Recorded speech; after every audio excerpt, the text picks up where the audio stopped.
Hello friends, आज आपण इथे स्ट्रॉबेरी केक बघणार आहोत। आता तुम्ही इथे बघू शकता केक स्पॉन्ज किती सॉफ्ट झालेला आहे। आता वरती जो डोम शेप आलेला आहे तो मी काढून घेणार आहे आणि केकला 2 लेयर मध्ये कट करून घेणार आहे।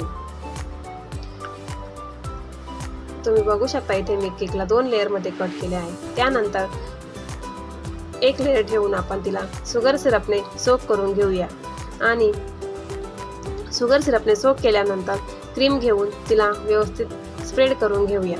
तुम्हाला जर क्रीम बीट करण्याची परफेक्ट पद्धत बघायची असेल तर माझ्या चॅनलला विजिट करा, मी तो व्हिडिओ येथे अपलोड केलेला आहे। त्यानंतर आपण येथे स्ट्रॉबेरी क्रश टाकून ती देखील व्यवस्थित स्प्रेड करून त्यानंतर दुसरी लेयर ठेवून तिला शुगर सिरपने सोक करून घेऊया। आता येथे मी केकला क्रमकोट करून घेणार आहे। तर क्रमकोट केल्यानंतर 10 ते 15 मिनिट केक सेट होण्यासाठी तुम्ही केक फ्रीजमध्ये ठेवा, ज्यामुळे त्याचे क्रम बाहेर येणार नाहीत आणि केक सेट झाल्यानंतर केकला फिनिशिंग द्यायला सोपे जाईल।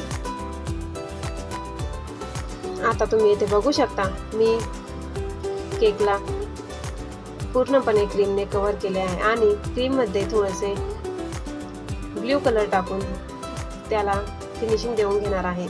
आता येथे मी नाईफच्या साहाय्याने वरतून राऊंड शेपमध्ये डिझाईन काढून घेते आहे। आता नूर 1 नंबरचे नोझल घेऊन मी इथे रोजेट काढून घेतले आहे आणि त्यांच्यावर स्प्रिंकल असे टाकून घेतले आहे। त्यानंतर आपण इथे कॅन्डीज लावून घेऊया आणि काही स्प्रिंकल देखील मी टाकून घेणार आहे।